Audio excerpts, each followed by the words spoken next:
Bien, pues una vez que empezamos, paso a presentar primero.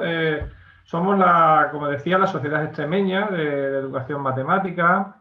Dentro de nuestras actividades que tenemos a lo largo del año, tenemos esta. Esta nació a partir de la pandemia y como una actividad pues, digital, pero nuestra sociedad también está involucrada en otras muchas actividades y quería comentaros un poquito, daros a conocer un poco lo que hacemos. Hace un año escasamente pusimos en marcha el Instituto GeoGebra de Extremadura y dentro de las actividades que tenemos dentro del Instituto GeoGebra tenemos un concurso de modelización matemática que hemos lanzado a través de las redes sociales y también la veréis en la página web. Que la hemos tenido que suspender por la pandemia en Mérida de forma presencial. Para mayo tenemos preparadas las segundas jornadas de educación matemática que se van a celebrar en Cáceres, si lo permiten. Este año celebramos aquí en Extremadura el Día Internacional de las Matemáticas, concretamente en Don Benito, y lo vamos a hacer coincidir con una jornada de matemáticas en la calle, donde ya tenemos a 25 profes apuntados, o sea que vamos a hacer una fiesta de las matemáticas ese día, además de hacer la entrega de premios típica y las conferencias del Día Internacional. Y bueno, pues vamos a trabajar como otros años en la Olimpiada de Secundaria y por primera vez vamos a celebrar la Olimpiada de Primaria. Eso junto con los matemartes y todas estas actividades pues son las actividades que hacemos aquí en la sociedad extremeña. Y ya sí paso a presentaros a nuestro ponente de hoy, al que agradecemos que haya querido colaborar con nosotros. Es Pablo Beltrán Pellicer, que es profesor e investigador en el área de didáctica de las matemáticas de la Universidad de Zaragoza. Es doctor en didáctica, ha sido profesor en secundaria en la Escuela Pública de Aragón y sus líneas de investigación incluyen la enseñanza a través de la resolución de problemas, la formación de profesores y la didáctica de las matemáticas, entre otras. Para nosotros es un honor que esté aquí con nosotros esta tarde y sin más le cedo la palabra a Pablo. Muchas gracias, Pablo. Nada, a vosotros. Y bueno, en primer lugar, que gracias a vosotros y que el honor en todo caso es mío. Y bueno, me he quedado ahí con las actividades que hacéis ahí en la SEM, porque en Aragón también hacemos muchas, pero esta, por ejemplo, algo como los matemartes así de continuo no tenemos y vamos a tomar nota. Bueno, pues vamos a ir ya al asuntillo. Por lo que me comentó José Pedro, no se habían abordado en los matemartes temas de probabilidad y estadística, así que pues elegimos como pues dentro de mis líneas de trabajo están las secuencias de probabilidad y estadística. Tengo alguna cosilla por ahí, pues me lancé a ello. Entonces, lo he enfocado pues actividades que podrían ir en torno a finales de la primaria o comienzo de la secundaria, porque no sabía muy bien quién se iba a conectar. Veo que hay muchos nombres que me suenan, a los que les mando un saludo. Y bueno, posiblemente os suene alguna de las cosas que vaya a contar, pero vaya, mi idea también es que luego podamos aprovechar los 30 minutillos que tenemos para hacer comentarios de pues, cómo se llevaría la gestión de aula o de dónde sale esta actividad y esta otra, o en fin, cositas, ¿vale? Voy a compartir pantalla. Que sí, se ve bien. Voy a darle aquí al asunto. Vale. Perfecto. Vale, bueno, para los que no me conocéis, tengo una cuenta de Twitter desde la que divulgo sobre educación matemática. En mi tweet fijado, yo creo que no tenéis ni que seguirme para entrar. Podéis ir ahí cualquier día que queráis y cotillear los tweets que tengo ahí recopilados en forma de hilos o bien en la página web Tierra de Números, donde pues al cabo de unos días después de ponerlos en Twitter los recopilo y los voy subiendo, ¿vale? Lo digo porque alguna de las actividades que vaya poniendo aquí pues tendrá enlaces y se encuentran muy fácilmente en cualquiera de los dos sitios. Y bueno, sí, he dicho que vamos a hacer probabilidad y estadística, pero con un énfasis en que sea a través de la resolución de problemas. Esto me parece que es muy importante porque muchas veces se piensa en el aprendizaje a través de la resolución de problemas como si fuese una metodología y, bueno, no sé si será verdad o cuáles son las condiciones para clasificar algo como metodología o no, pero para mí es más un enfoque de enseñanza y algo que entronca con la cuestión de las creencias que podemos tener cada uno, tanto acerca de la enseñanza de las matemáticas o de hacia las matemáticas en sí mismo. De hecho, hace poco escribía sobre un pequeño articulito que tenía este didacta, Skemp, ya en el año 78, sobre comprensión relacional y comprensión instrumental, ¿no? Como que eran dos cosas separadas. Y entonces él comentaba que al principio él pensaba que había profesores que hacían bien las clases y tal, y otros que no. Entonces, que había como profesores malos y profesores buenos y que tardó en darse cuenta de que realmente el quid de la cuestión radicaba en que se estaban impartiendo dos asignaturas diferentes bajo el mismo nombre. Es decir, queremos reducir las matemáticas más a una serie de ejercicios mecánicos basados en la repetición de lo que me han dicho cómo se hace anteriormente, o bien queremos enfocarlo más desde la exploración y la indagación a partir de situaciones y problemas. Entonces, el hecho de quién es el primero que pone el contenido, es decir, el saber sobre la mesa, es fundamental y es lo que permite diferenciar un poquito estas dos matemáticas, ¿vale? Con todos los matices que queramos. Entonces, esto de aquí, luego cuando te pones a mirar en la literatura, pues hay autores que hablan de cultura de aula. En la escuela francesa se habla mucho de contrato didáctico, ¿no? Que es algo que viene de Chevalar y recoge una idea anterior. Entonces, aquí podemos establecer, bueno, muchísimos contratos didácticos que son siempre implícitos, ¿vale? Pero en torno a esto del aprendizaje a través de la resolución de problemas, podemos distinguir dos. O bien exponemos la teoría, entre comillas, porque siempre que se habla de teoría en primaria o secundaria, para mí es siempre entre comillas. Exponemos primero la teoría, luego hacemos unos ejercicios para practicar lo que sea que me han dicho cómo se hace en la teoría y luego quizá con suerte hacemos problemas que pueden ser majetes de aplicación al final. O bien empezamos con problemas a partir de los cuales se ponen en juego los conocimientos previos del alumno mediante la interacción, se organizan unas puestas en común y ya pues luego en la secuencia didáctica por supuesto caben tareas ricas donde permite una exploración más profunda, afianzar lo aprendido en esos problemas, etcétera. Entonces ocurre que cuando la cultura de aula que ha vivido el alumnado mayoritariamente es la primera, eh, pues cuando se pretende hacer algo como lo de abajo, pues hay una resistencia, porque se rompe el contrato didáctico. ¿Quién eres tú como profesor que has aparecido de repente en sus vidas para decirles en qué consiste una clase de matemáticas? Si ellos llevan ya una historia de, pues, a lo mejor 8 años o 9 o los que sean y ya saben lo que es una clase de matemáticas. Entonces, las actividades que cuento no son tampoco una receta mágica ni va a ser... ni van a dar lugar a que tú vayas un día a clase con una de ellas y sea maravilloso, a lo mejor con alguna sí, pero de normal no, porque exige un cambio en la cultura de aula que lleva tiempo, ¿vale? Lleva tiempo y la solución, también recogida en la literatura al respecto, pues es ser coherente y R que R con lo mismo hasta que ese contrato didáctico, esa cultura de aula cambia.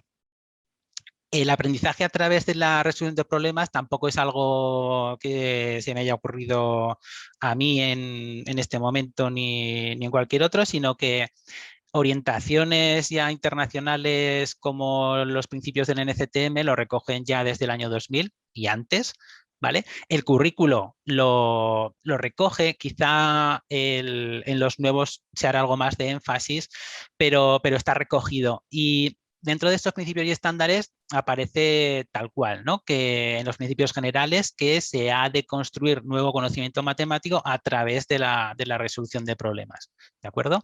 Principalmente porque es lo que permite pues que enlazar con esa intuición que pueden tener los alumnos ante un problema matemático e ir construyendo sobre lo que conocen los alumnos y que estos vayan proveyendo de significado a los objetos matemáticos.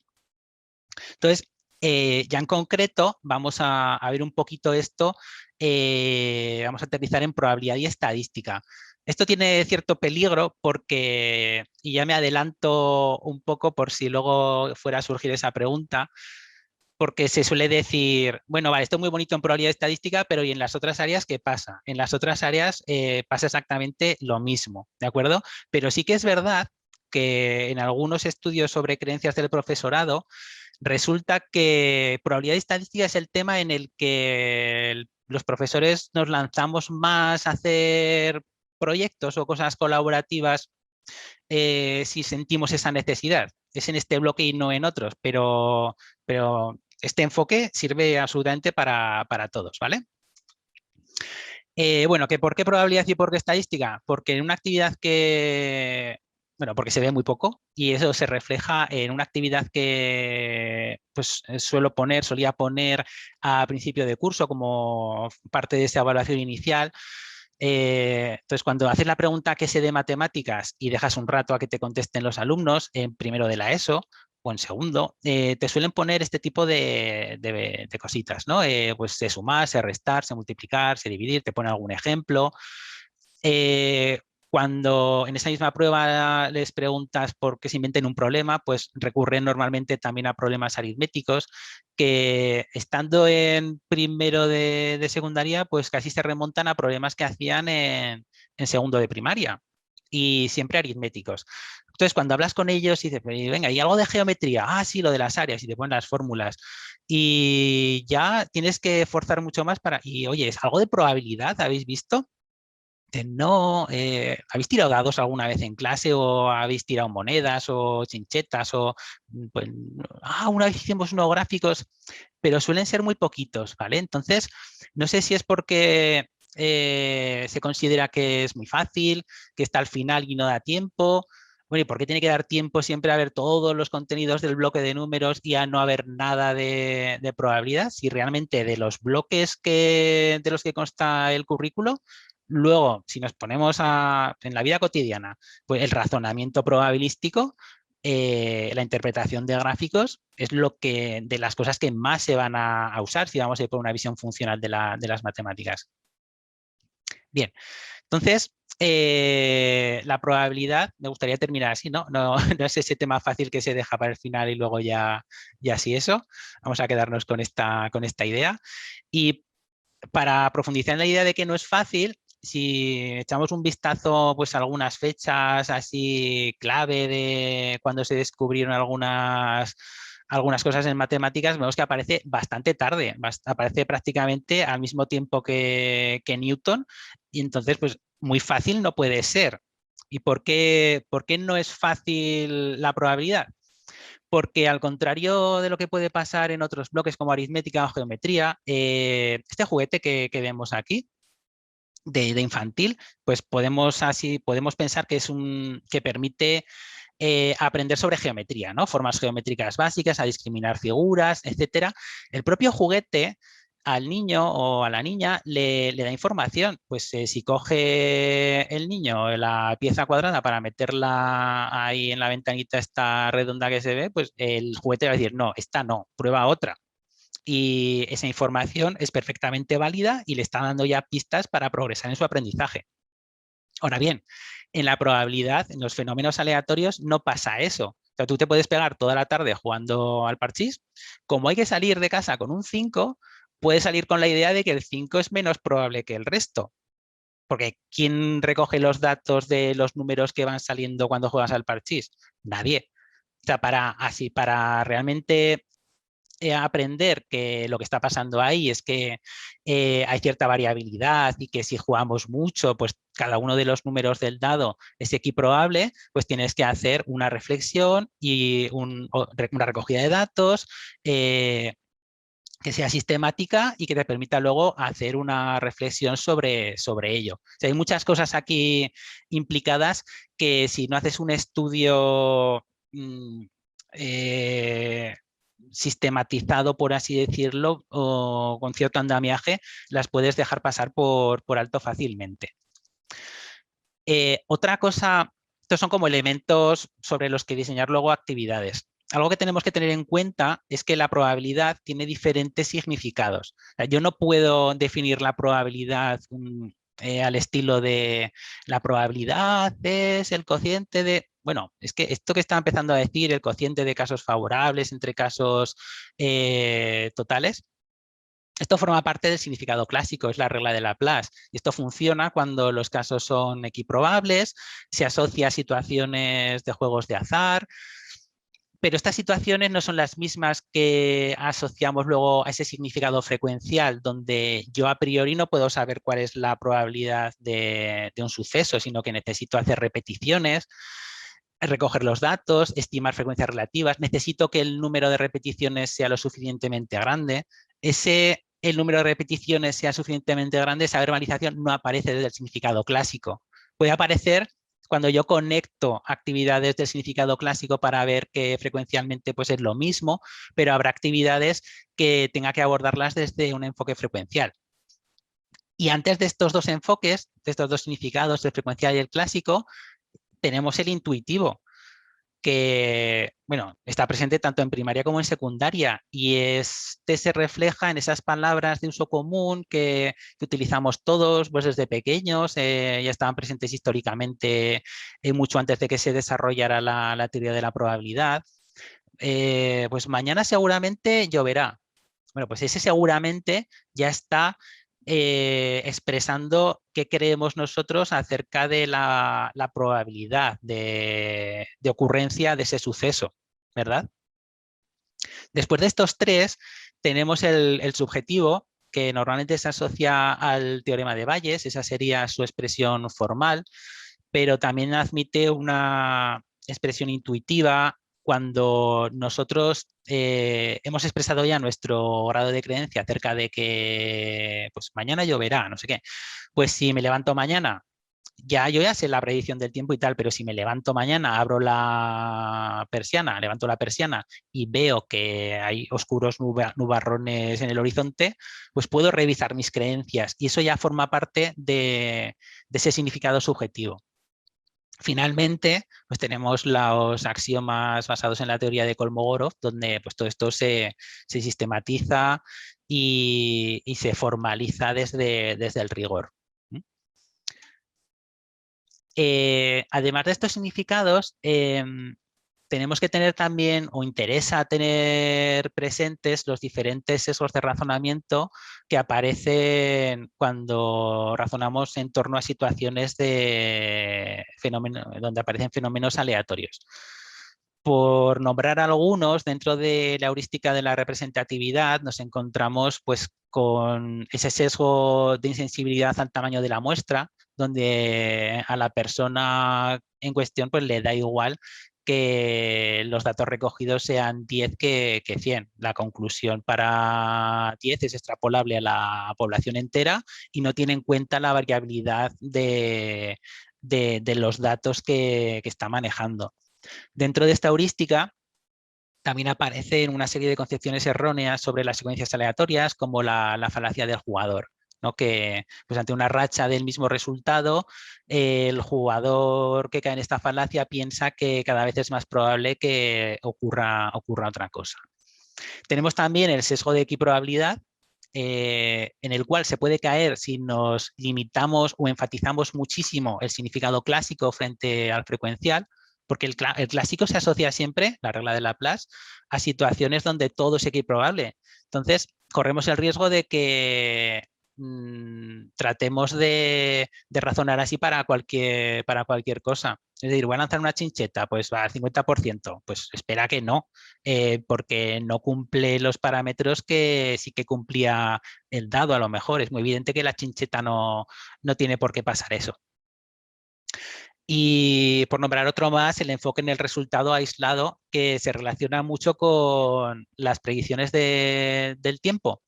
Es decir, el enfoque en el resultado aislado consiste o se identifica sobre todo cuando la persona que razona desde este sesgo razona en solo hay tres grados de probabilidad posible para él. Bueno, seguro, ocurre al 100%, es imposible que ocurra, 0% y 50%. Que eso sería lo verdaderamente aleatorio para él o para ella. Lo que está entre medias no existe. O un 30% será, por ejemplo, voy a poner un ejemplo. Si tenemos aquí la probabilidad de lluvia para el domingo 7, que es del 90%, pues si finalmente termina sin llover, para esta persona el pronóstico del tiempo estará completamente equivocado. Cuando realmente el pronóstico del tiempo lo único que te dice es que hay una probabilidad del 90%, de una probabilidad de 0,9 de que llueva ese día. Entonces, todos estos sesgos de razonamiento pues hay que tenerlos en cuenta para proporcionar actividades, tareas, problemas, situaciones que los pongan de manifiesto y se pueda discutir sobre ellos. Vale. Estoy mirando aquí la pantalla que tengo aquí al lado porque tengo el Zoom abierto y yo creo que si hacéis, bueno, me podéis hacer alguna pregunta por el chat que la leeré y si no, pues José Pedro, por favor, si alguien dice algo, me puedes cortar, ¿vale? Y si no, al final en los debates. Bueno. Para las actividades que voy a nombrar, que voy a escribir ahora, la organización de aula ideal, pues puede ser algo así, ¿vale? Pues en grupos de 4, grupos más numerosos no suelen ir bien porque, de hecho, 4 ya va, para algunos autores resulta excesivo. Lil Yedal, por ejemplo, menciona que lo ideal para él son 3 y que en lugar de tenerlos así, él prefiere tenerlos, bueno, ha visto que es mejor tenerlos de pie en el aula y poner pizarras en las paredes. Bueno, el caso es buscar la manera de fomentar esas interacciones. Nosotros en clase, esto es una foto del curso pasado, no, que los teníamos muy separados, de hace 2 cursos, antes del confinamiento, y nos gustaba tenerlos así, ¿vale? De manera que estuviesen todos de medio lado a la pizarra por si teníamos que hacer alguna proyección o algún comentario sobre alguna de las actividades. Entonces, hay mucho rato estas actividades donde los alumnos están trabajando de manera autónoma y nosotros nos pasamos animando esas discusiones, haciendo preguntas, pero intentando no hacer spoiler del contenido matemático hasta que se haga la puesta en común y bueno, y atendiendo un poco a la diversidad, que estas actividades la atienden por principio, ¿no? Porque realmente si, por ejemplo, una de estas mesas uno de estos equipos ya ha terminado, entre comillas, e incluso con las actividades o preguntas de profundización podemos proponer pequeñas variantes. Y al revés, también si se atascan con las iniciales podemos proponer preguntas o introducir andamiaje adicional. Venga, entonces la primera, que esta es la que describí en un hilo en Twitter, sirve para relacionar, bueno, sirve para, este es en primero, nos podemos ubicar en primero de secundaria, se podría hacer, pues yo qué sé, es que quinto, sexto de primaria. Este tipo de actividades realmente, pues depende del grado de profundización con el que las desarrolles, pues las puedes ubicar en un curso o en otro, ¿vale? Lo que es el dado de papel, luego propondré una alternativa. Tampoco es excesivamente complicado. He hecho talleres que en cursos bajos de primaria donde terminan haciendo cada equipo un dado y además interesa que sea un mal dado. que sea un dado lo más patata posible. Hay algunos que te lo hacen muy bien. Bueno, pero la cosa está, la cuestión es que estos dados, pues vamos a ponerlos a prueba a ver si son buenos, malos y tal. Y el juego que utilizamos es muy sencillo, es el típico de la carrera de coches, carrera de caballos, que se puede ver por ahí. Es simplemente pues, elegir un número. Ante lo primero que preguntamos es por las creencias del alumnado. Es decir, tú, ¿qué coche, a ver qué idea tiene eh, el alumno al respecto de este problema, ¿no? ¿Qué coche crees que va a ganar? Ellos ya han hecho el dado, ya saben de qué va el juego. ¿Qué coche crees que va a ganar? Cuando tiremos el dado, si sale un 2, pues avanzará el coche número 2. Si sale un 3, avanzará el dado número 3. Y así hasta que alguno llegue a la meta. Entonces, se ha explicado cómo va el juego. Mira, aquí he hablado de coches y aquí hablo de caballos. Y claro, aquí en primero de secundaria te dicen, pues a lo mejor el 3 o el 4 porque no son ni muy altos ni muy bajos. Eso aparece. Claro, en algunas clases aparece, en otras aparecen otras cosas. El 2 porque es mi número favorito. El 6 porque es el más alto. Claro que hay alumnos que te dicen, pues es que no lo sé, da igual, ¿no? Pero es que incluso estos que te dicen que da igual con esta actividad, como el dado es bastante malo, van a ver que luego van a modificar esa apuesta inicial que habían hecho, ¿no? Entonces, cuando terminamos de hacer esta actividad, ocurre, pues te encuentras con cosas como estas. Aquí he dado la vuelta a la hoja para que tenga más aspecto de diagrama de barras, aunque da un poco igual. Se les puede preguntar, ¿no? ¿Y esto que hemos terminado haciendo, que este gráfico os suena de algo? Ah, sí, habíamos hecho algún diagrama de barras, no sé qué. Bueno, y la pregunta, ¿y ahora si volvemos a jugar? Que aquí no volvemos a jugar porque esta actividad ya se agota prácticamente, este apartado se agota prácticamente aquí, pero si volviésemos a jugar, ¿te daría igual qué número elegir con este dado? ¿A qué no? Aquí, pues yo me la jugaba luego al 2, o sea, claro, no son equiprobables, este dado es tan malo que está sesgado, ¿no? Entonces, como a cada grupo le sale una cosa distinta, pues se discute todo esto, pues hay que probar, o sea, no tienen la misma probabilidad, eso está claro, pero el que yo pensaba no era. Verbalizamos también, si se les pregunta por la probabilidad un poco, se puede ir verbalizando de que cada 98 veces que lance el dado espero que salga uno en 13 de ellas. Vamos haciendo estos pequeños pasitos en el uso del lenguaje. Esta era la variante que os había adelantado. Este año en las prácticas de la asignatura, hablando con una compañera, con Nuria Begué, por acelerar el proceso, porque es una práctica y el tiempo ahí que tenemos para las de didáctica es muy limitado. Entonces, llevamos ya unos dados preparados que hizo ella con una pasta moldeable y que casi desde el punto de vista de la actividad esta, pues dan mucho juego. Ahora, los de... Ay, que me voy. Estos de aquí permiten una extensión que es, pues, vamos a modificar los dados para que sea bastante probable que salga 5, por ejemplo. Pues a ver cómo lo modificas. O sea, no creáis que sale directamente. Vamos a ponerle un peso, pues porque a lo mejor te dicen, vamos a ponerle un peso, pero en la cara del 5. No, eso no tienes que hacer, tienes que ponerlo en la del otro lado. Y ese tipo de extensiones son también las que a lo mejor te permiten atender esa diversidad que estábamos diciendo, porque son profundizaciones. Bueno, esto... Pablo, tenemos una preguntilla ahí en el chat que te hacen, por si quieres ir contestando. Ah, sí, bueno, pues medirlo, lo del cambio, que lleva tiempo el cambio en la cultura de aula. Bueno, yo creo que merece la pena siempre, eso por Sí, esa adelantado, es.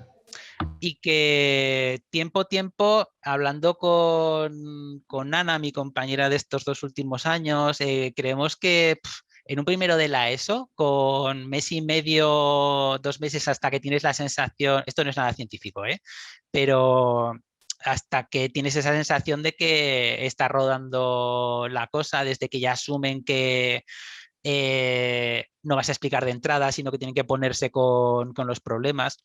Porque yo recuerdo el caso de una alumna hace 3 años o algo así, de estas que, bueno, estaba muy despistada a principio de curso y a mitad de curso decidió engancharse. Entonces, claro, es que me acuerdo de la cara del compañero porque pues entregamos una ficha, una hoja con los problemas que íbamos a hacer ese día y claro, yo decía, pero ¿y esto? Pues si no has dicho nada. Bueno, luego sí que decimos cosas, claro, y explicamos de qué va la actividad y tal para que quede claro, pero choca, choca. Bueno, pues eso, respecto a tu pregunta, en un primero de la ESO, mes y medio, 2 meses de venga, venga, venga, venga, desde la misma idea. Y grado de satisfacción, a ver, es una pregunta un poco trampilla porque, o sea, sí que percibo y sí que los chicos luego, al cambiar esa imagen de las matemáticas, se suele ganar, se gana desde luego en motivación intrínseca. Eso ya no es solo una percepción mía, sino que está recogido en ciertos estudios, ¿vale? Pero en mi caso personal, pues los chicos sí que te dicen luego, pues es que aprendemos matemáticas jugando. Pero pues si no hemos jugado, y a lo mejor jugamos un día a lo que es un juego propiamente dicho, justo cuando dijo eso. O es una asignatura en la que pues, nos piden nuestra opinión. Y bueno, vuestra opinión exactamente no, son vuestros conocimientos previos, pero sí, bueno, vuestra opinión. Entonces, desde el punto de vista de la motivación intrínseca y eso sí que ganancia. Y bueno, hemos presentado la actividad esta del dado. Claro, esto es posible si programamos desde el currículo y no desde el libro de texto. Yo el libro de texto he visto que en los centros en los que he estado eh, sí que se puede pensar en él como un recurso, usarlo de diferentes formas y tal, pero en los centros en los que he estado yo es un obstáculo de primera categoría para hacer otra cosa que no sea lo del libro. Porque si tienes el libro, pues es que pues, ponerse de acuerdo prácticamente se reduce a vamos a hacer esto de aquí y a lo mejor metemos alguna cosita adicional. Entonces, la idea de programar desde el libro, a ver qué unidades hacemos en la primera evaluación, qué unidades hacemos en la segunda, qué unidades en la tercera, pues hay que cambiarla por vamos a programar desde el currículo a ver qué actividades y qué tenemos que hacer para ir cubriendo todas esas cosas que a lo mejor me permiten encontrar pues actividades donde se trabajan varias, se conectan bloques de contenido, etc, etc. Y sobre todo se atiende a lo que en el currículo que está a punto de desaparecer pues será el bloque 1, que en este pues aparecerá en alguno de los sentidos y desde un punto de vista que se llamará pues competencial, ¿vale? Bueno, otra actividad. También adaptable a diferentes niveles. La otra era con un dado patata, esta se juega con 2 dados y lo que se hace es mirar los resultados. Entonces, se mira la suma y, bueno, primero los jugadores tienen cada uno un tablero como este y colocan 12 fichas donde quieran, ¿vale? Se tiran los dados y que sale un 10, pues todos los jugadores que tienen una ficha en el 10 quitan una y solo una ficha de su tablero del 10. Se vuelven a tirar. Que sale un 8, pues todos los que tienen una ficha en el 8 retiran una ficha del 8. Si no tienes, pues nada, vale. Y entonces gana el último en retirar todas las fichas. Este es el problema, claro. Esto sería...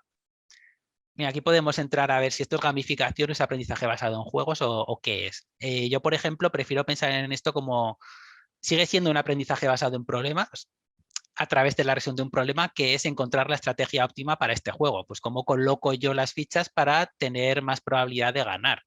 Claro, estamos en situaciones aleatorias. Que yo las coloque de forma óptima no me garantiza tampoco que vaya a ganar en esa partida en concreto. Sí que me garantiza que si me pego todo el día jugando a esto, pues a lo mejor gane más partidas que tú si las colocas al tuntún. ¿Vale? Entonces, no es gamificación porque no estoy gamificando nada, estoy presentando el mismo juego en sí como una actividad de la cual salen matemáticas, ¿vale? Bueno, dicho esto, entonces proponemos este juego que actúa como problema y dejamos que ellos jueguen una partida. Y ocurren pues cosas como esta, que no estaría ni bien ni mal, salvo que a lo mejor quizá ese tapón del que está en el 1 los tienes ahí jugando y ya pueden jugar rato, que estábamos con 2 dados, recuerdo, mirando la suma, y ese 1 es el suceso imposible, es un suceso imposible en este caso, y es muy gracioso. En primero de la es que es muy gracioso porque siguen jugando y les cuesta ahí, o están despistados o no se percatan todavía de lo que está pasando. Entonces el propio juego luego les exige mirar a ver qué está pasando ahí. En la puesta en común se le dice, mira, pues este suceso es imposible y es que se llama así, porque no puede ocurrir. Entonces, esta es la primera partida.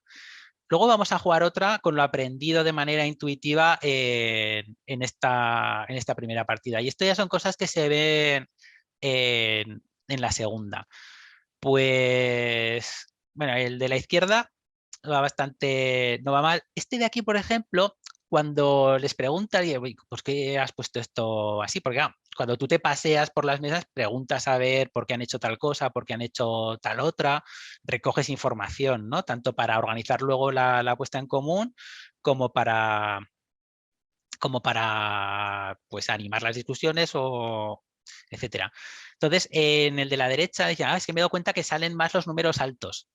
Claro, aquí no hemos hecho una recogida sistemática de datos, es lo que decía al principio. Tú puedes estar jugando y, es que el 5 sale menos. ¿Y cómo estás tan seguro de eso? Es que los números altos aquí pues salen más y por eso lo pone así. Entonces, se puede hacer una recogida de datos si se quiere, ver lo que está pasando frecuencialmente en varias partidas, y luego esta actividad lo que te permite es hacer un análisis a priori, asumiendo que pues, cada uno de los resultados del dado es aleatorio. Pues vamos a ver qué sumas pueden aparecer. Ya vemos que un 1 como resultado no puede salir, pueden salir estos de aquí, y el 7 pues tiene más opciones de salir que el resto. Entonces, aquí hay una actividad donde les decimos que hagan un gráfico para que lo hagan. Entonces, y no les damos más pistas de, pues mira, en el eje horizontal ponemos no sé qué y las barras van de esta manera o tal otra.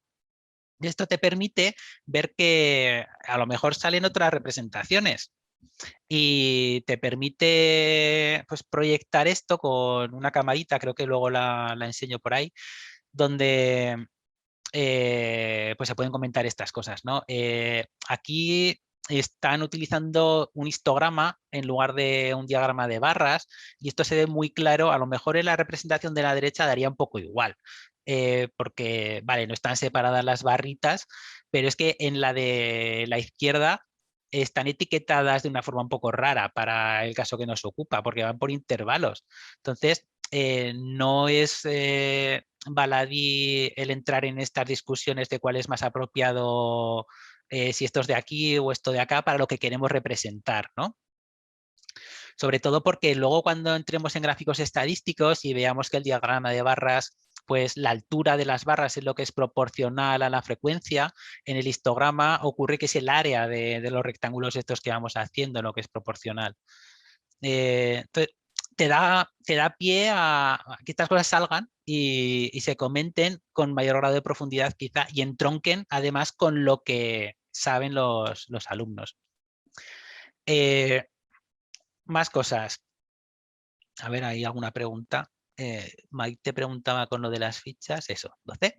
Bueno, 12 eran 12 fichas porque me pareció apropiado. Esta actividad, si la buscáis por la web, yo creo que... Veano. Sí, es que a veces le cambio el nombre. Se llama Veano porque, bueno, en el blog en el que lo encontré la llaman así porque lo hacen con judías. Y como judía en inglés es Bin, pues le llamaban Veano. A ver, Roberto pregunta, ¿las actividades se programan para que tengan lugar en una sola sesión? No, no. Bueno, o sea, pues lo que depende. Estas actividades a lo mejor no te dan tiempo a hacerlas en una, o a lo mejor quieres profundizar un poquito más en la siguiente, ¿vale?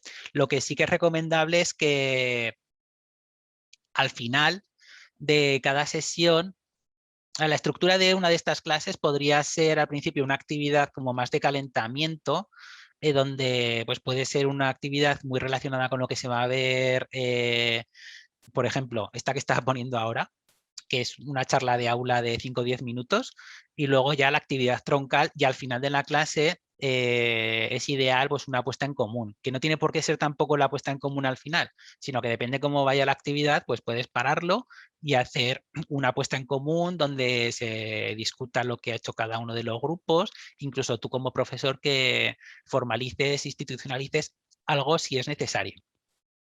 Entonces, esta actividad, no sé si es que yo creo que ya son muy conocidas. ¿Cuál es el que no encaja? Las siglas son Which One Doesn't Belong.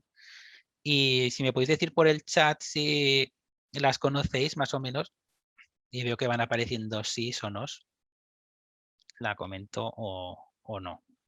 Pero es una de esas actividades que... Mira, Julián dice que no. Pues, mira, no. Bueno, pues vamos a hacer una pequeña introducción, ¿vale? Es la típica de vamos a ver cuál es el intruso.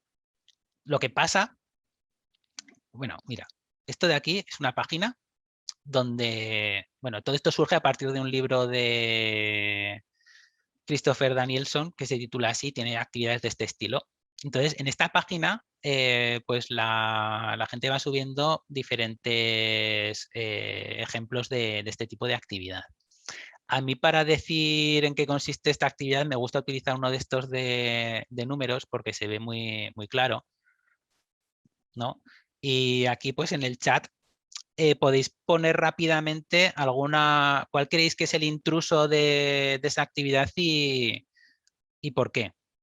Bueno, ¿cuál y por qué?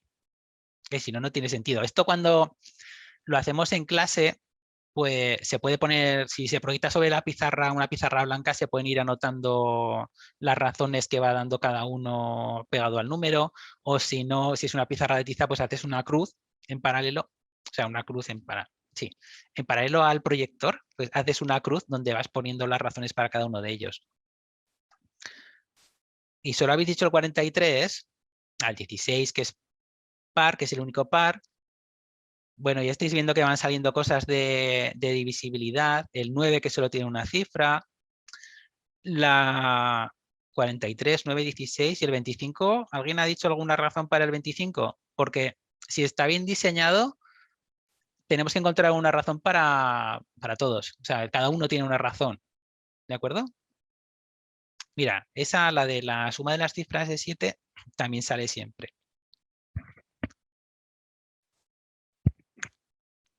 Bueno, aquí la hemos hecho súper rápido, pero en clase pues son 5 minutillos o así. Y el 25 podríamos decir que es el único que es múltiplo de 5 y ya está, ¿vale?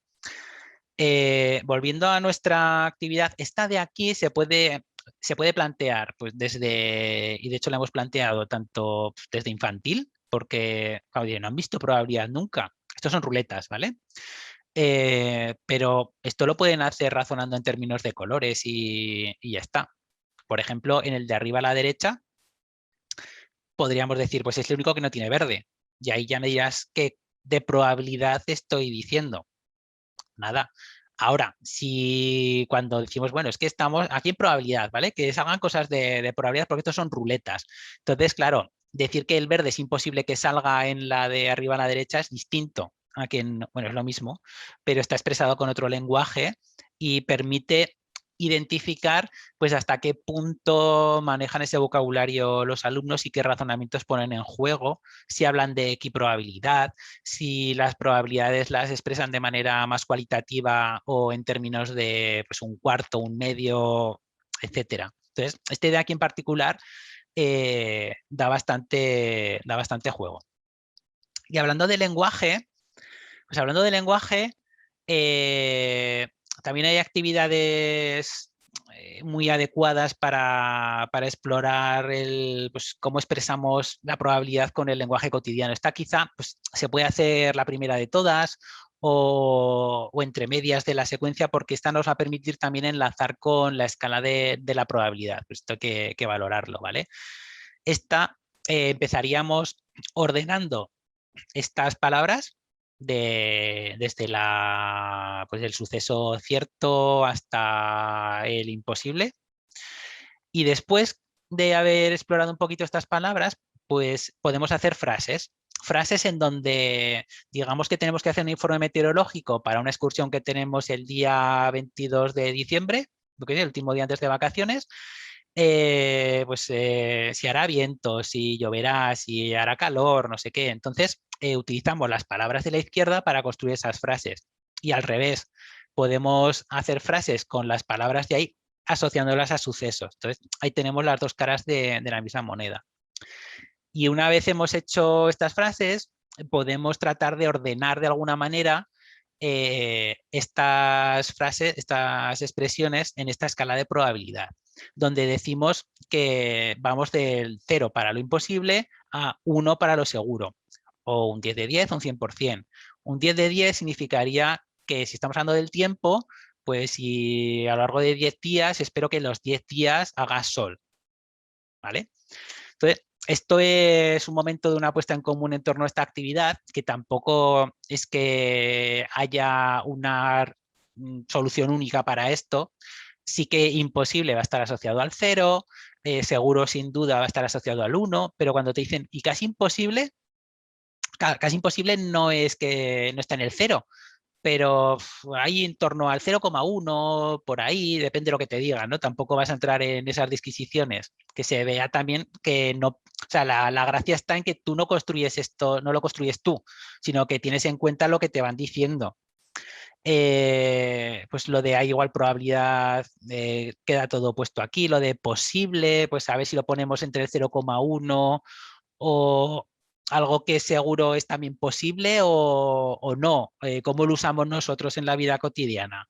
Entonces, esto te permite discutir un poquito sobre esa gradación y ver que el significado intuitivo pues, deja algunas situaciones que son ambiguas y para eso están pues, luego los numeritos. Hay una página, un blog, bueno, tiene libros este autor, Ben Orlin, que están muy graciosos además. Tiene la escala esta de probabilidad. Si lo buscáis luego, está muy gracioso porque pone la escala, pues esta que acabamos de ver, con el significado real de la probabilidad, y luego tiene la escala de probabilidad adaptada según tu profesión. Entonces, para un meteorólogo, un presentador del tiempo, sería algo así.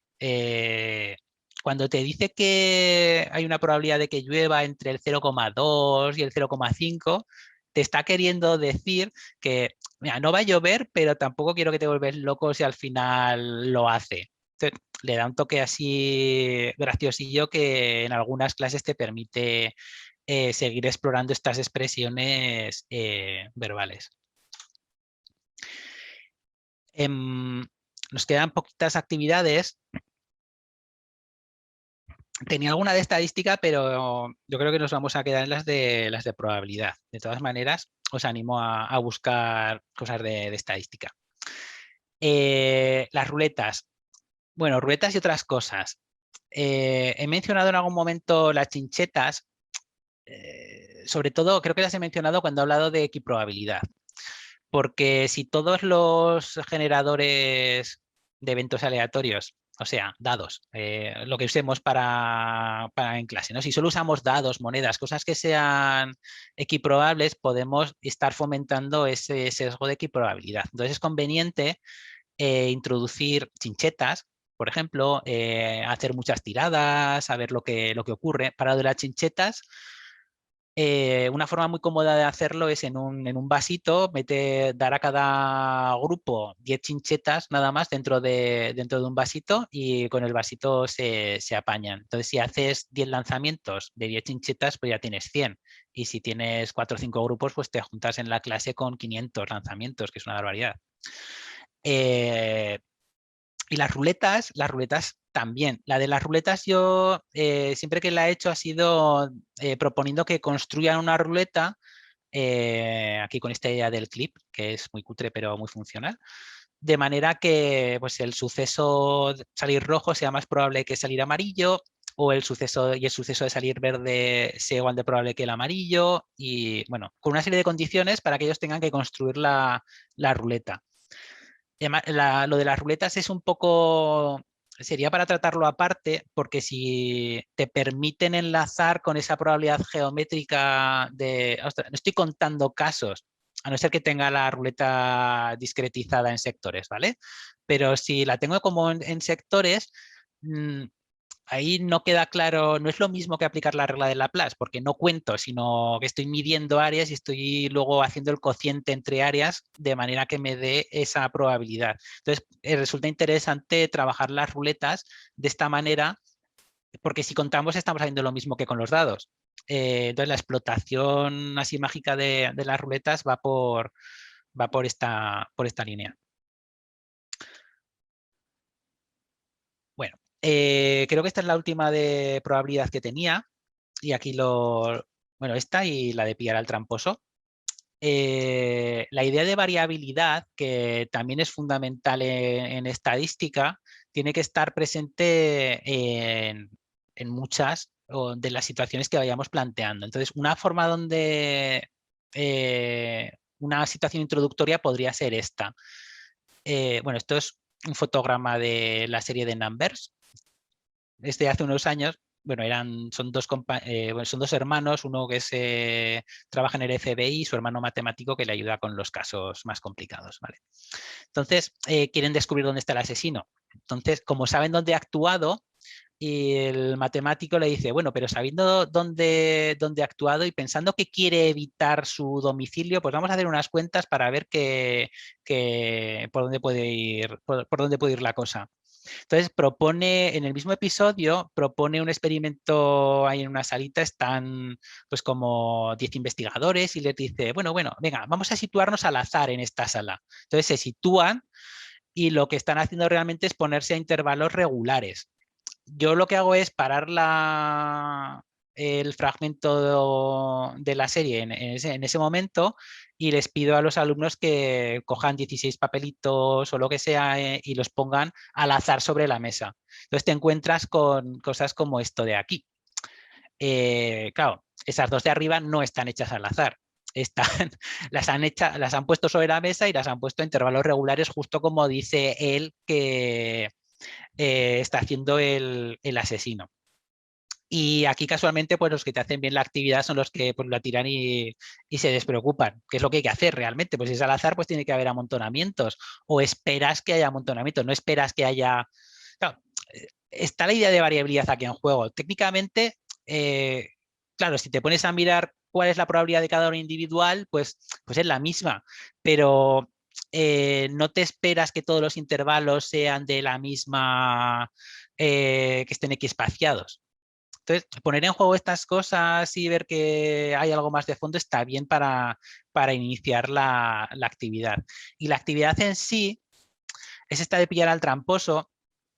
Bueno, esta actividad es una adaptación de un proyecto que menciona Carmen Batanero en alguna de sus publicaciones y que luego pues algunos compañeros de su grupo de la Universidad de Granada pues han llevado es que es otra de estas actividades que se puede usar en primaria, secundaria, bachillerato o en el máster, donde quieras. Entonces estos compañeros del grupo de Granada lo hicieron en quinto de primaria, pero ahora veréis que, pues claro, es que puedes llegar hasta la binomial y la multinomial si quieres, ¿eh? Entonces, ¿en qué consiste esto? Aquí a la izquierda pongo unos tweets que creo que son de hace un año, de Picanúmeros, donde retuiteaba este otro de aquí, ¿no? Pues una secuencia de un lanzamiento de varios lanzamientos de moneda. Si sale cara, cruz, entonces los iban apuntando. Entonces, la gracia, lo que preguntaban en el tweet es ver si se puede saber cuál de las dos es real y cuál es simulada. Claro, sabemos que los ordenadores hacen secuencias pseudo aleatorias. Entonces, la adaptación que se puede hacer de esto es un juego que se puede llamar pillar al tramposo, donde pues, los tienes divididos por parejas y esto de aquí a la derecha son tarjetitas para recortar. Entonces, a unas parejas les doy un papel de pareja tramposa a 3 parejas o 4 de clase y al resto les doy el papel de pareja honesta. Entonces, las parejas honestas lo que tienen que hacer es lanzar una moneda. Lo hacemos 200 veces, se va a hacer con 150. Tampoco es mucho tiempo, ¿eh? En 6-7 minutos se hace. Y para evitar el dolor de cabeza del ruido de la moneda, una recomendación es que lo hagan sobre un cuaderno abierto. Entonces eso amortigua bastante el golpe. Entonces, pues al final, bueno, las parejas honestas hacen los lanzamientos y las parejas tramposas hacen como que están lanzando. Y el que apunta la racha, pues se la está inventando. ¿De acuerdo? Entonces terminan con pues, unas secuencias como estas. Y sobre esto, pues vamos a ver si somos capaces de pillar al tramposo. Entonces, ¿qué podemos mirar? Bueno, pues lo primero que se mira ahí es, pues vamos a ver cuántas caras y cuántas cruces. Ah, vale, pero entonces, si sale mitad y mitad clavado, ¿qué hacemos? Ah, no, entonces ahí están midiendo y tendría que haber, no puede ser 50-50 exacto, o eso me da una pista de que a lo mejor están haciendo trampa, porque espero que salgan 53, 47, en fin, que la idea de variabilidad está ahí, ¿vale? Y luego ya el modelo que utilizamos para intentar analizar eso, porque ¿qué más podemos mirar? Pues podemos mirar rachas de 2, asumiendo que cada una de ellas es equiprobable también, pues a ver si no han tenido en cuenta esto y sí que habían tenido en cuenta lo del número de caras y cruces, pero esto no. Y no sale casi nunca el cruz-cruz, por lo que sea. Entonces, también a veces te proponen ellos, bueno, a ver, ¿y cuál es la racha más larga? Pues nunca me había salido a mí lo de la racha más larga y una vez que lo hice, pues salió, ¿no? Pues vamos a mirar cuál es la mayor racha en cada uno de ellos. Y bueno, pues así poco a poco van saliendo diferentes estrategias para analizar la variabilidad y al final pues se hace, cada uno vota por las parejas que cree que han sido, que es lo de menos al final descubrirlas, porque esto te puede salir bien, que a veces se les descubre y cuando lo haces ya con gente que sabe, o sea, bien el máster esto pues muchas veces no se llega a descubrir las 3 parejas tan tramposas porque van teniendo en cuenta muchas historias, ¿vale? Entonces, está bien. Y, y bueno, como se ha hecho el tiempo, lo que os voy a animar es a buscar, la tengo descrita en la página o como hilo, a una actividad estadística que es esta, que realmente es una adaptación de algo, pues la actividad ya salía en la guía Praxis, que sirve para introducir las medidas de dispersión. Bueno, la dispersión en general. Si te quedas en donde el rango, pues te serviría para un final de primaria tranquilamente y luego te permite explorar en un segundo de la ESO hacia la desviación típica. De manera que sale natural y como forma para resolver este problema. El problema en sí es que tenemos que elegir a una jugadora para sacar en el último minuto del partido, de un partido de baloncesto. Entonces, no sacamos a la misma jugadora si vamos perdiendo de 8 puntos que si vamos ganando de 2. El problema está en que las 5 entre las que puedo elegir, pues tienen la misma media. Y tenemos un problema. Claro, si una tuviese una media brutal y las otras no, pues elegiría esa, pero es que tienen la misma media. ¿Cuál me interesa? ¿La más regular? ¿La menos regular? Habrá que ver cuál es la más regular. Y a partir de aquí, pues bueno, pues sale todo el asuntillo de la dispersión. Y, y no sé, si hay alguna pregunta ahora, que tenemos un ratillo para ello, por mí estupendo. ¿No, José Pedro? Sí, ahora abríamos un momento de debate, así que si os parece bien en el chat podéis ir dejando las preguntas y las vamos leyendo y vamos viendo qué nos contaba Pablo. O impresiones o propuestas, aquello que os parezca bien. O si no, Pablo, pues si quieres seguir un poquito, pues... Pero vamos, supongo que va a haber, alguna preguntilla por ahí.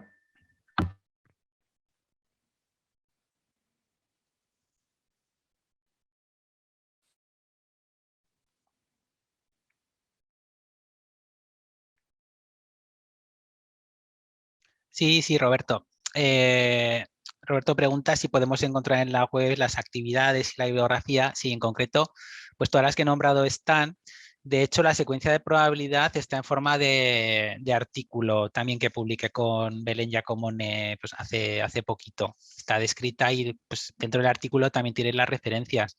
Pero claro, de estas actividades, esta, por ejemplo, que os estaba mencionando ahora es una adaptación de una que ya salía en estas guías Praxis, que son de final de los 90. O sea, a lo mejor de todas estas, la de Piedra del Tramposo, pues también es una adaptación versión juego de esta otra de Carmen Batanero. O sea, al final, yo creo que tampoco tenemos que pretender inventarnos la rueda todos los días, sino tratar de usar lo que ya hay. Entonces, todas estas referencias las vas a encontrar en la web.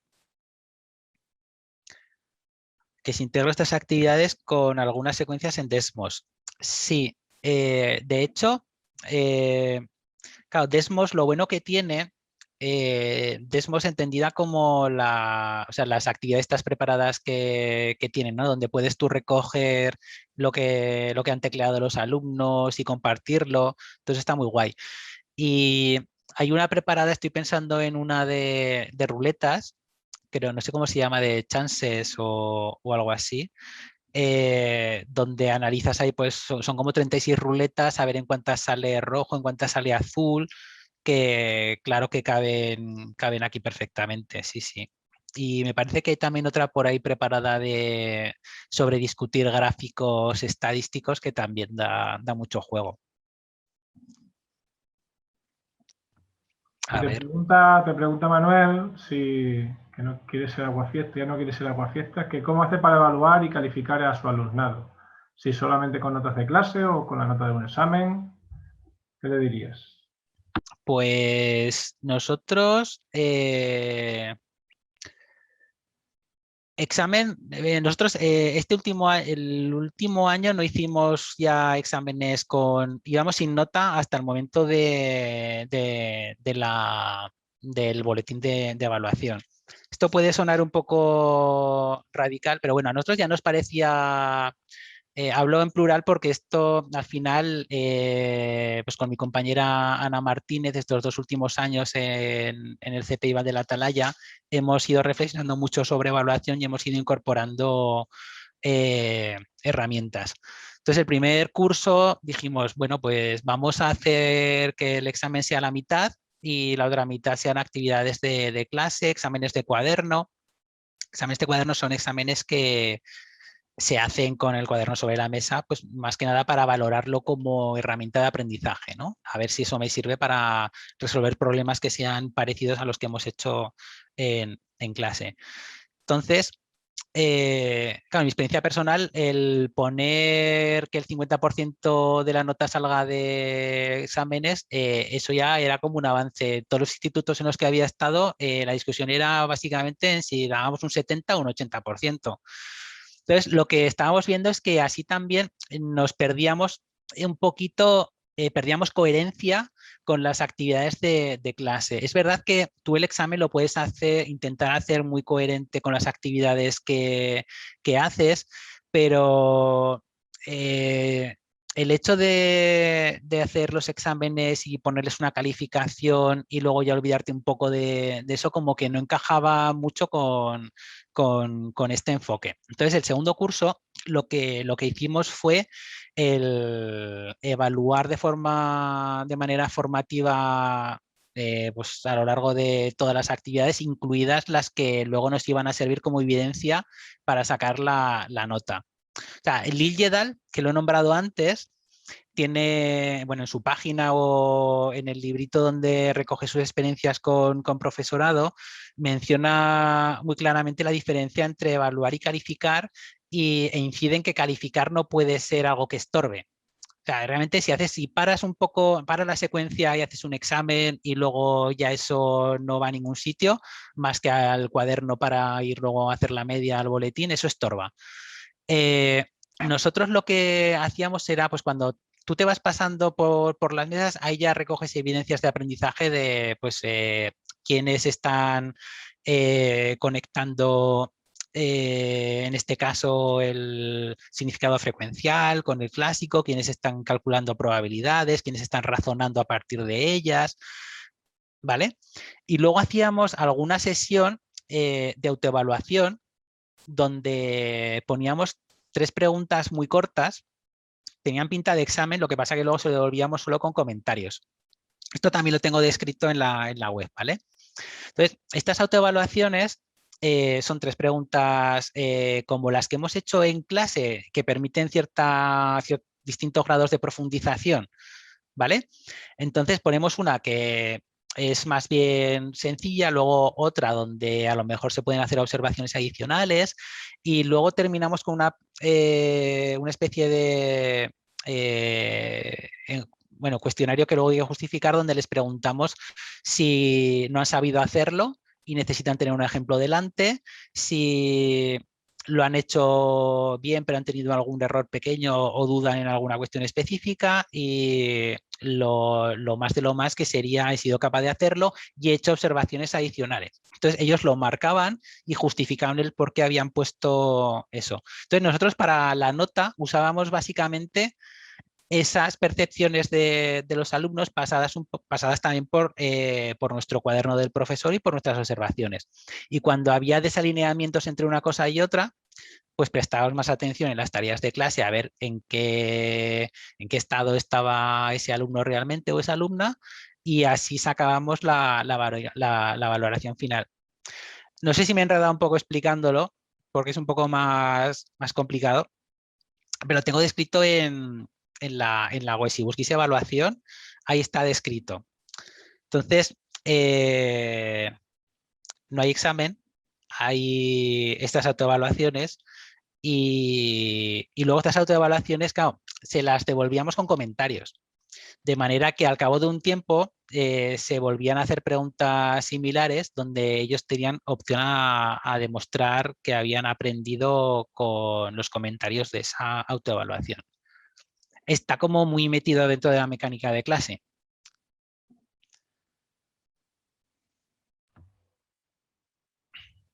Eso para Manuel, ¿no? Mira, Roberto te pregunta que, dado que ya hay experiencia desde los años 90, ¿qué dice la investigación sobre los resultados obtenidos comparado con las metodologías tradicionales? Si se nota la diferencia. Sí, a ver, aquí lo que está claramente constatado es que, y si te vas, hay referencias de los últimos handbooks de 2015, 2016, donde se señala que es que, claro, llamar tradicional, yo aquí lo pondría siempre entre comillas, ¿no? Porque estamos hablando también de que estas experiencias parten de finales de los 80, años 90. Lo que se ha constatado es que el aprendizaje de la resolución de problemas no se puede concebir como algo aislado de la actividad normal de aula. Es decir, si tú paras las clases, por así decirlo, y ahora vamos a hacer problemas, no vas a terminar haciendo buenos resolutores de problemas. A lo mejor algunos sí, porque ya sabemos que el talento prospera en las condiciones más adversas y a pesar de lo que hagamos en clase. Pero la clave está en no desligar, y esto es lo que se reconoce en estos handbooks, en no desligar una cosa de la otra, sino el ver los contenidos a través de los problemas, para que la propia actividad matemática sea actividad que se hace a través de la resolución de problemas. Y sí que hay, bueno, el impacto en la motivación intrínseca también está recogido.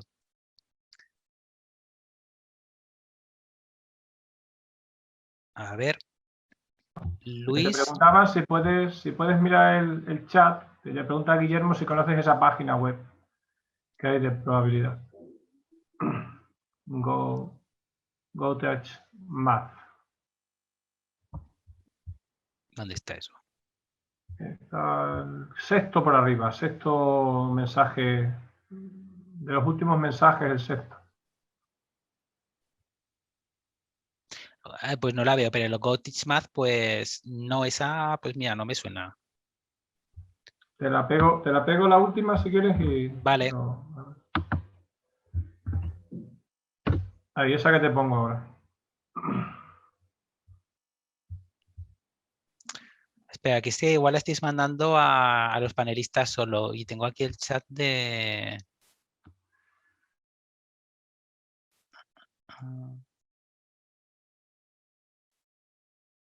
Ah, vale. Pues no, no la conocía, pero la miraré.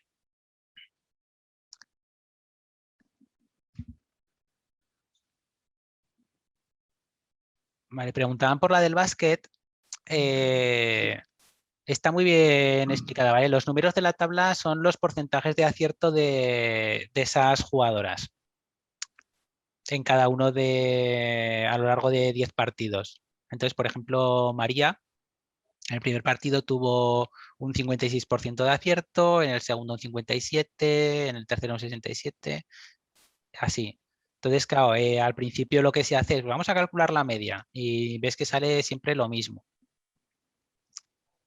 Y luego la continuación, solo voy a dar una pincelada de cómo continúa.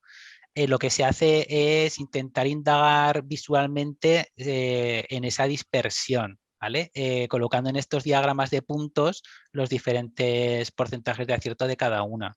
Entonces aquí las discusiones se tiran a decir, pues mira, creo que salva porque mira, está como muy extendido. Entonces ya aparecen estos gestos de si están dispersos o concentrados, ya va, como que te aproximas a la dispersión ya desde algo más intuitivo, ¿no? Y bueno, si haces esto, pues también puedes comentar, como decía antes, cómo estamos representando estos puntos. Porque, por ejemplo, esta de la izquierda no sirve muy bien para comparar porque no están alineadas, la mediana era 59 y aquí la última, por ejemplo, está como desplazada, no te permite comparar muy bien.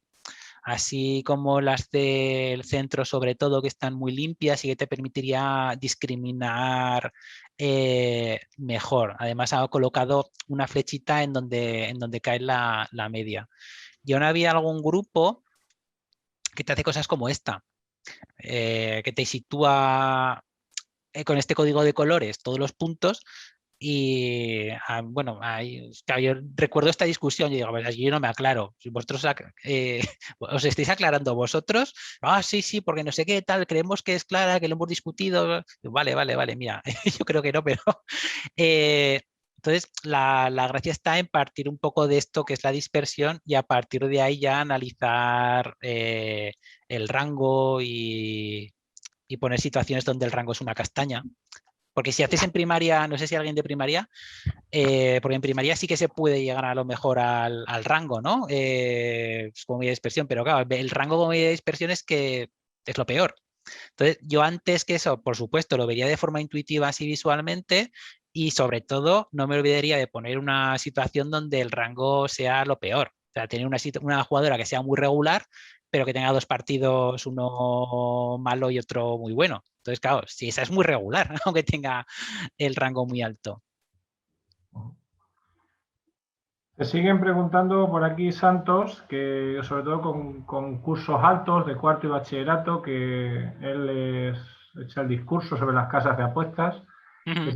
Si tienes o conoces algún material con respecto a estos temas para estos cursos. Bueno, sobre lo de las casas de apuestas, bueno, a veces siempre tuiteamos algo, pues desde los que escribimos sobre matemáticas en Twitter. Hay que tener cuidado porque nosotros tenemos nuestra parte de responsabilidad a la hora de educar, ¿no? En términos de matemáticas, pero no por el hecho de educar muy bien en términos de probabilidad y estadística vamos a curar al futuro ludópata, por así decirlo. Podemos poner sobre la mesa la problemática que hay con las casas de apuesta, podemos analizar las localizaciones más habituales donde se pone, podemos hacer proyectos de ese estilo, podemos hacer lo que queramos, pero teniendo en cuenta que eso, que es un granito de arena sobre lo que la problemática en cuestión.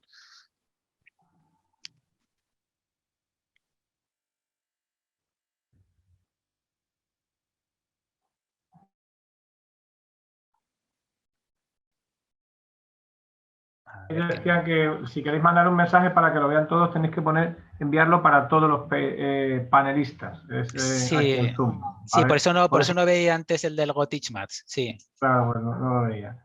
Dice que si conoces algún simulador online para hacer este tipo de simulaciones en lugar de tirar las monedas tantas veces, por ejemplo.